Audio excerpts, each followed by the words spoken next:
Hi, friends. Welcome to a new episode of The Mind Maverick by Rosalind Bosco. I'm very happy to welcome you all to my show. I would first like to begin the show by thanking all the subscribers who trust me and who have subscribed to my YouTube videos. Thank you, friends. We will have a lot of interesting topics to discuss in the future.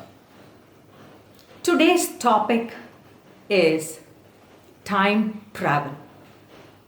This may sound like a science fiction to many of my friends. And many things that are turning out to be realities in the present are based on visualizations in the past. Many of my friends who have studied literature will surely know about the writer H.G. Wells. Very few would not have heard about H.G. Wells. Now, H.G. Wells was a writer who was able to foresee the future. He was a kind of a prophet who was able to imagine and visualize a lot of things that we now see as a reality. For example, H.G. Wells predicted about aircraft and about the laser technology and about invisible man, the invisible man, and he is best known for his work, The Time Machine.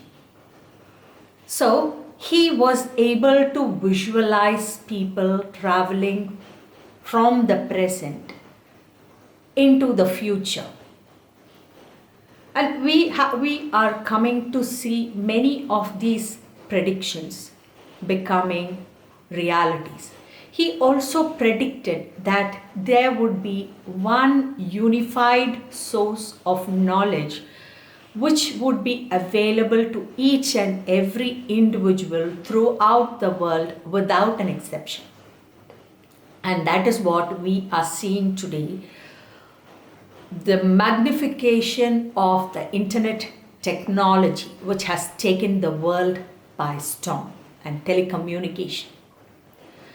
So it cannot be said that H.G. Wells was not only a person who was able to visualize, but we can even say that he was a kind of a prophet who almost knew what was going to happen in the future. Now, coming to our point, how can we travel in time? Is it possible for us to travel in time? Now, all of us have to realize that we are currently living in a three-dimensional world. In this three-dimensional world, we are bound by the constraints of time and space, and we are bound by the constraints of the gravitational force which pulls us to the earth.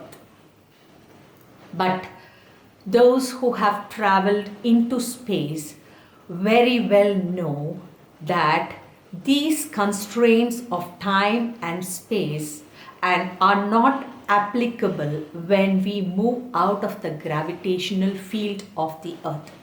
In fact, a lot of experiments have been conducted where scientists have observed the functioning of the clock within the gravitational pull of the earth and outside in space. And what they have to say is very interesting, that the time or the clock does not function in the same way as soon as it enters space. It is completely changed, and we cannot measure time in space as we measure time with our clocks on earth. Interesting, isn't it? So, what does it mean? Again, because of the gravitational pull of the earth, we are bound to the earth, the energy of the earth. But when we go to space, there is no high or low or up or down because we can travel in any direction. I hope you now agree with me that time and space have absolutely new meaning when we leave this three-dimensional earth. This three-dimensional earth is what confines us by time and space. Now, coming to my topic for today, people who lose their consciousness are also people who travel away from the consciousness, that is, after death, and who come back to earth, also say the same thing, that there is no concept of time or space as soon as the consciousness leaves our physical bodies. This is what the great physicist Einstein refers to as space-time, which cannot be applied to the three-dimensional earth, but can be applied only to the four-dimensional space, which he calls the time-space. So, as I was telling you, this kind of a place without constraints is being experienced by millions and millions of people whose consciousness leaves their physical bodies and travels through space to reach what they call the light or unconditional love. All these are corroborated by experiments that are being and research which is being conducted throughout the world. Now, one more interesting thing that I would like to share with you today is this. All of us know what still photographs are and what a motion picture is. But how many of us know that it is these still photographs which are being used to make a full motion picture? I can compare our situation, the people who live in a three-dimensional world. Our concept of time is based on every single moment as it progresses in our world. It is like still photographs. Every moment that we experience is like a still photograph which goes into a number, thousands and thousands and lakhs and millions of photographs which can be connected together. And these people who move from their physical selves into the level of consciousness are given a vivid picture, which is called a life review. They are able to go into the past and see all the events that happened in the past.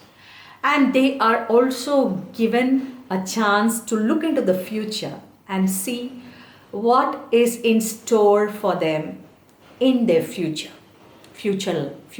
lives, or in their current future. So, my point that I would wish to make here is everything, the past, the present, and the future, to which we are bound in this three-dimensional world, is now existing in space. So the past has not gone away and the future is also there waiting for us. depending on the free will choices that we make in our lives, we will be able to transform not only the future but also the past. Let me tell you how we can alter our past. Now, before thousands of years, we know that killing was not considered to be barbaric. For example, the Roman emperors had colosseums where they had animals to fight with human beings, and the prisoners had to face wild animals like lions and tigers, and they were gored to death. So that wasn't considered barbaric at those times. Slavery was not considered to be barbaric. The caste system was not considered to be barbaric. But now the human consciousness has evolved to a greater level. Even though we have a lot of bad incidents which are being overplayed by the media to gain public attention and to sensationalize news, we know that human beings have evolved a great deal in their consciousness. Now, just let us take the example of so many white people who protested against racism in an incident recently. There are so many happenings which prove that consciousness is evolving and it is reaching a better place. And to come to my point, we are in the process of evolving into a better consciousness in time, and in future we might be able to travel telepathically through our minds, and probably when our consciousness moves beyond this third dimension, we might even be able to access the other dimensions and travel through space and time into the past or into the future, and our choices, make choices which would be empathetic and more evolved.